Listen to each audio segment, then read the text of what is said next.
नमस्कार साथियों, स्वागत है आप सबका अपने चैनल आर्यस हिंदी एकेडमी में। आज हम लोग देखेंगे हिंदी साहित्य इतिहास ग्रंथ की लेखन परंपरा एवं काल विभाजन। तो सबसे पहले देखेंगे गार्सा द काशी की रचना इस्तवार द ललितयुग हिंदुस्तानी। इस ग्रंथ की विशेषता देखेंगे। यह ग्रंथ अंग्रेजी वर्ण क्रम में है। इसमें लिखा हुआ है तो यह अंग्रेजी वर्ण क्रम में है। साहित्यिक प्रवृत्तियों की चर्चा नहीं है इसमें। क्या है इसमें? साहित्यिक प्रवृत्तियों की चर्चा नहीं है। इसमें हिंदी कवियों के साथ साथ उर्दू कवियों को शामिल किया गया है।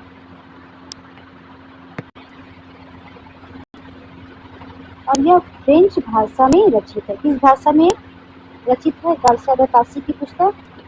तो फ्रेंच भाषा में रचित है।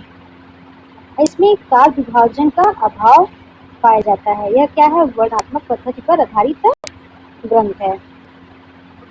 इस ग्रंथ का प्रकाशन कब हुआ था? इसका प्रथम भाग 1839 ईस्वी में तथा द्वितीय भाग का प्रकाशन डॉक्टर राम कुमार वर्मा के अनुसार 1846 ईस्वी में तथा गणपति चंद्रगुप्त गुलाब राय एवं हिंदी साहित्य कोश भाग 2 के अनुसार 1847 ईस्वी में हुआ। इसका प्रकाशन पेरिस फ्रांस से हुआ। पूछा जा सकता है कि इस्तवार द ललितयुग हिंदुस्तानी का प्रकाशन कहाँ से हुआ था? तो पेरिस से हुआ था। कहाँ से हुआ था? तो पेरिस से हुआ था। राम कुमार वर्मा के अनुसार गार्सा द काशी की पुस्तक का प्रकाशन वर्ष क्या है? तो 1846। क्या है? 1846 के बाद भी हुआ है तो दो भाग में। चलिए आगे देखते हैं। अब देखेंगे जॉर्ज ग्रियर्सन कृत। इनकी कौन सी रचना है? ग्रियर्सन की। इनके ग्रंथ का नाम है the modern vernacular literature of Hindustan. और ये क्या है? कालक्रम के आधार पर इसका क्या है? विभाजन हुआ है। यह किस भाषा में रचित है? तो अंग्रेजी भाषा में रचित है। काल विभाजन का सर्वप्रथम प्रयास किसने किया था? प्रश्न पूछा जा सकता है कि काल विभाजन का सर्वप्रथम प्रयास किसने किया था? तो जॉर्ज ग्रियर्सन ने। इस ग्रंथ का प्रकाशन रामचंद्र शुक्ल गुलाब राय एवं साहित्य कोश भाग 2 के अनुसार 1889 ईस्वी में है तथा गणपति चंद्र गुप्त ने क्या माना है? तो 1888 ईस्वी में। पूछा जा सकता है कि ग्रियर्सन की पुस्तक का प्रकाशन वर्ष गणपति चंद्र गुप्त ने क्या माना है? तो 1888। और रामचंद्र शुक्ल गुलाब राय साहित्य कोश भाग 2 के अनुसार उसका प्रकाशन वर्ष क्या है? The modern vernacular literature of Hindustan का तो 1889 ईस्वी है। चलिए आगे देखते हैं। अब यह ग्रंथ the General Asiatic Society of Bengal की पत्रिका के विशेषांक के रूप में 1888 में प्रकाशित हुआ। कहाँ से प्रकाशित हुआ? सोसाइटी ऑफ बंगाल की पत्रिका के विशेषांक के रूप में 1888 में प्रकाशित हुआ था। इस ग्रंथ का हिंदी अनुवाद किसने किया था? किशोरी लाल गुप्त ने किया था। किस नाम से किया था? तो हिंदी साहित्य का प्रथम इतिहास शीर्षक से किया था। अब देखते हैं कि ग्रियर्सन का काल विभाजन इन्होंने कैसे किया है, उसका समय काल क्या है। इन्होंने चारणकाल का समय 700 ईस्वी से 1300 ईस्वी तक माना है। 15वीं सदी का धार्मिक पुनर्जागरण माना इन्होंने। मलिक मोहम्मद जायसी की प्रेम कविता। ब्रज का कृष्ण संप्रदाय 1500 से 1600 ईस्वी माना। ब्रज का कृष्ण संप्रदाय 1500-1600 ईस्वी माना। मुगल दरबार तुलसीदास रीति काव्य 1580 से 1692 ईस्वी।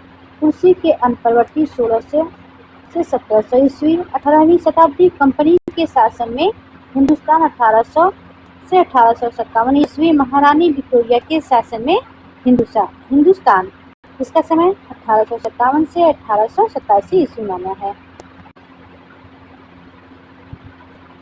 आगे देखते हैं। अब देखेंगे मिश्र बंधु विनोद के बारे में, देखेंगे उनका ग्रंथ, इनके काल विभाजन। इसके पहले हम लोगों ने द्विवेशन को देखा। अब देखते हैं मिश्र बंधु विनोद। मिश्र बंधु विनोद यह 4 भागों में विभक्त है। प्रथम 3 भाग 1913 ईस्वी में प्रकाशित है। चतुर्थ भाग 1938 ईस्वी में प्रकाशित है। इसे हिंदी साहित्य का इतिहास तथा कवि कीर्तन भी कहा जाता है। किस रचना को कहा जाता है? तो मिश्र बंधु विनोद।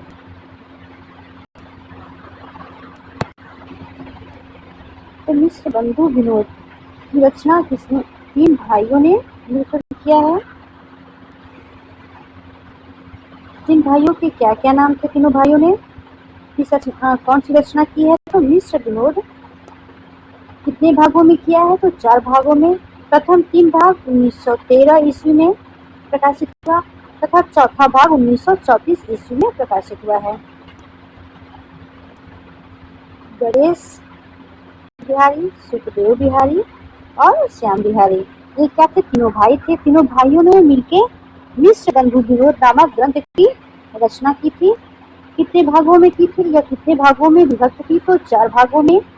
इसका 3 भाग 1913 में प्रकाशित हुआ था तथा चौथा भाग 1934 ईस्वी में प्रकाशित हुआ था।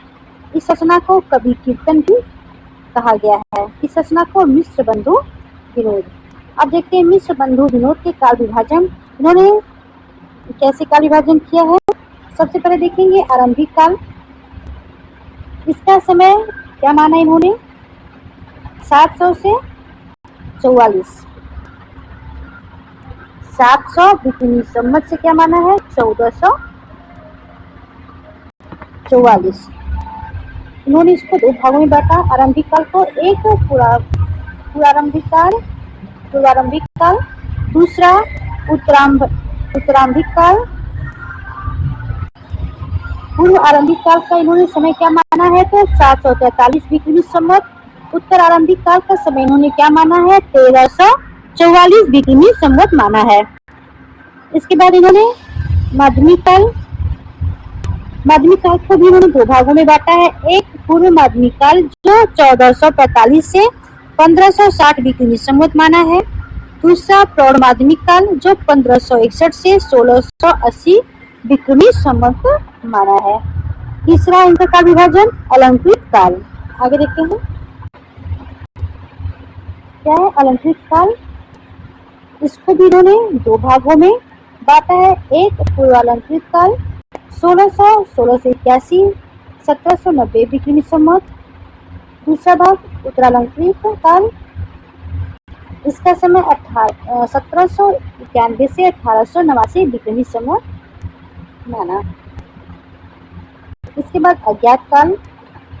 उसके बाद इन्होंने परिवर्तन काल। इसको भी इन्होंने 2 भागों में बांटा। एक 1890 से 1925 बिक्नी संवत, दूसरा 1926 बिक्नी संवत से अब तक का समय इन्होंने माना है।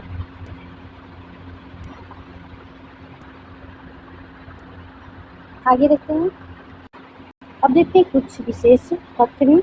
मिश्र बंधु विनोद में कवियों का सापेक्षिक महत्व निर्धारित करने के लिए इनकी 4 श्रेणियां बनाई गई हैं।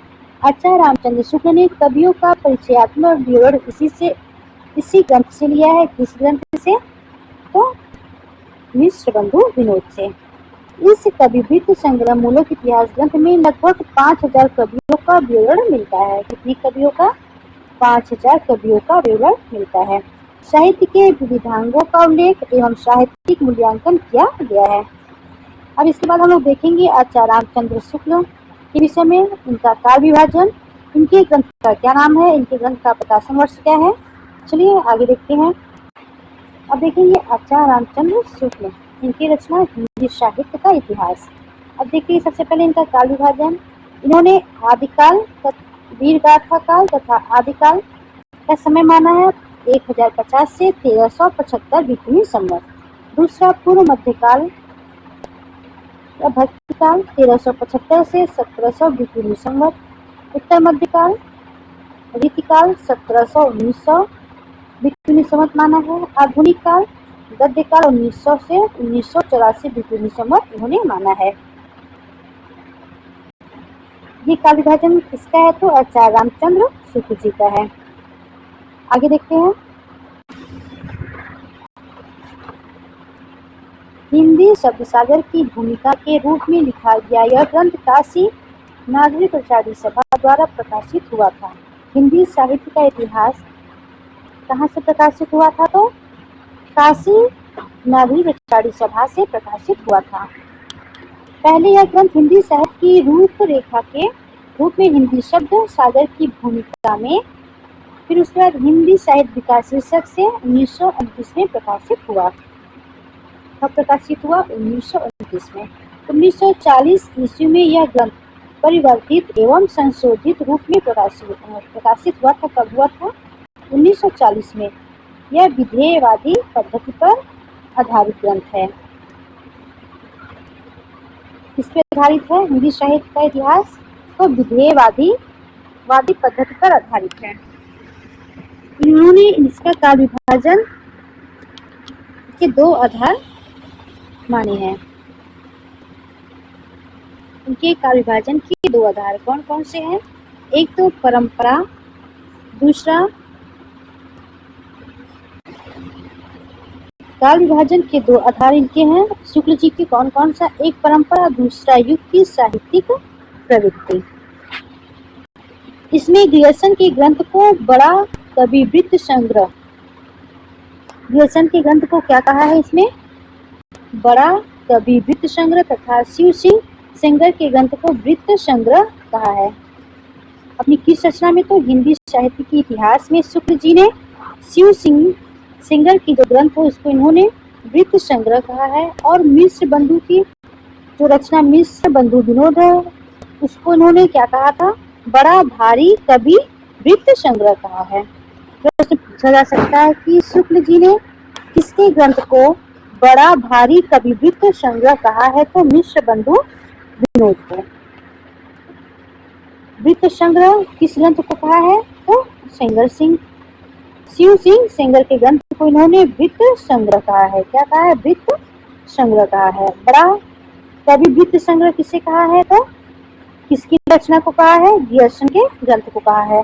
क्या कहा है? बड़ा कवि वृत्त संग्रह शुक्ल जी ने कहा है। आगे देख। अब इसके बाद हम लोग देखेंगे विश्वनाथ प्रसाद मिश्र की रचना हिंदी साहित्य का अतीत।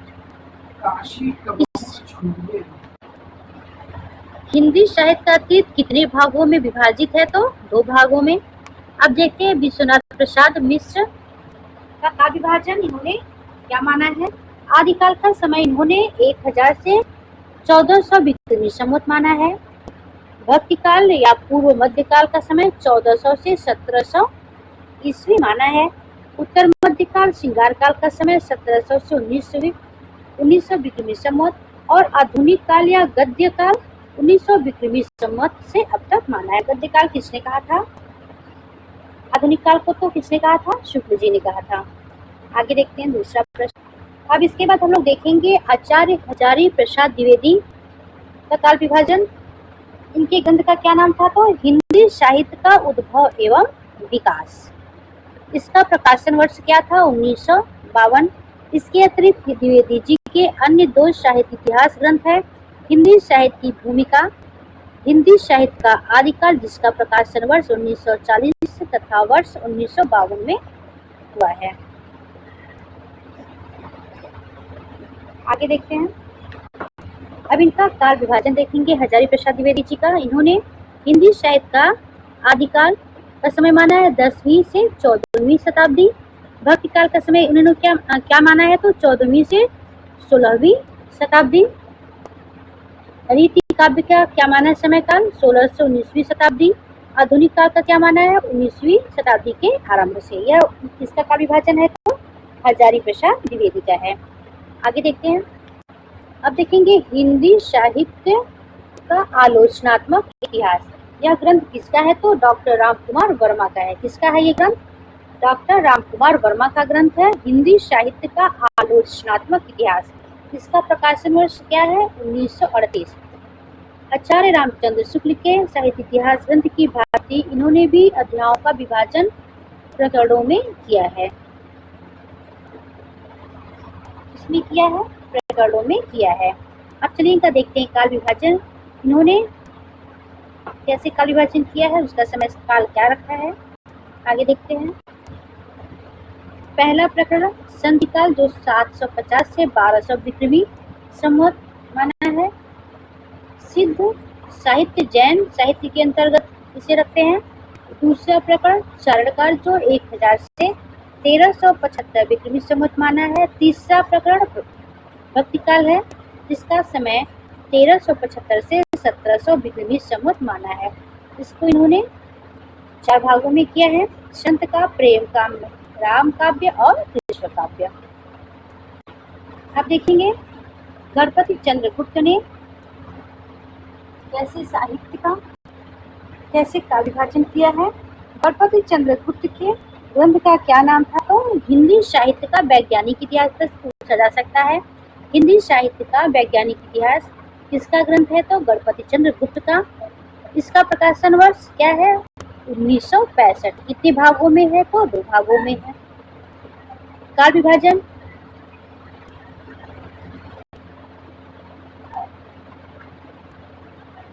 प्रारंभिक काल 1184 ईस्वी से 1350 ईस्वी तक।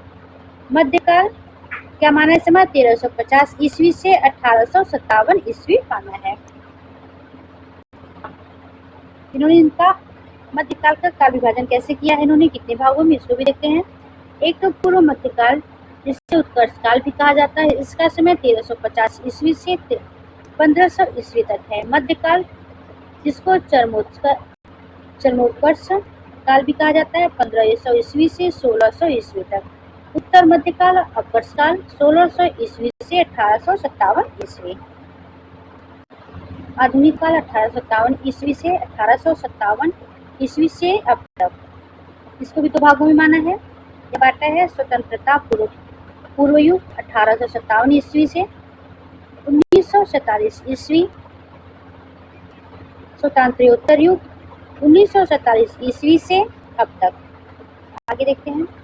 अब इसके बाद हम लोग देखेंगे संपादक डॉक्टर नगेंद्र व संपादक हरदयाल, हिंदी साहित्य का इतिहास का इन्होंने क्या किया है? संपादन किया है। इसका प्रकाशन वर्ष क्या है? 1973। क्या है? 1973। इसका काल विभाजन इन्होंने कैसे किया है? आदिकाल 7वीं शताब्दी के मध्य से 14वीं शताब्दी के मध्य तक। भक्ति काल का 14वीं शताब्दी के मध्य से 17वीं शताब्दी। रीतिकाल 17वीं शताब्दी के मध्य से 19वीं शताब्दी के मध्य तक। आगे देखते हैं। आधुनिक काल का क्या किया इन्होंने? एक इन्होंने पुनर्जागरण काल या भारतेंदु काल, जिसका समय काल 1857 ईस्वी से 1900 ईस्वी तक माना है। जागरण सुधार काल, जिसे द्विवेदी काल कहा जाता है, इसका समय इन्होंने क्या माना है? 1900 ईस्वी से 1918 ईस्वी माना है। छायावाद काल का समय इन्होंने क्या माना है? 1918 ईस्वी से 1938 ईस्वी तक माना है। छायावादोत्तर काल का इन्होंने समय क्या माना है? इसको भी इन्होंने छायावादोत्तर काल के इन्होंने 2 भागों में व्यक्त कर दिया है। एक तो प्रगति प्रयोग काल, दूसरा नवलेखन काल। ये किसका काल विभाजन है? तो डॉक्टर नगेंद्र और हरदयाल का ये काल विभाजन है। आधुनिक काल की इन्होंने 4 भागों में कर दिया, जिसमें छायावादोत्तर काल को उसको भी इन्होंने 2 भाग में कर दिया है। आगे देखते हैं। बच्चन सिंह, हिंदी साहित्य का इतिहास, इनका ग्रंथ है। इसका प्रकाशन वर्ष क्या है हिंदी साहित्य इतिहास का? तो 1978। हिंदी साहित्य का इतिहास, हिंदी साहित्य का इतिहास। इसका इन्होंने काल विभाजन किया है। पहला किया है पुनर्जागरण काल 1857 से 1900 ईस्वी। दूसरा पूर्व स्वतंत्रतावाद काल 1920। स्वतंत्रतावाद युग 1920 से 1940 ईस्वी माना है। किसने माना है? बच्चन सिंह ने किसका काल विभाजन लिया है? तो चौथा इन्होंने उत्तर स्वच्छंदतावाद काल माना है 1940 से 1980। तो आज के लिए इतना ही। मेरी क्लास आप लोगों को कैसी लगी? वही लाइक, अगर अच्छी लगे तो लाइक, सब्सक्राइब और शेयर जरूर करिएगा। मिलते हैं नेक्स्ट वीडियो में, तब तक के लिए नमस्कार।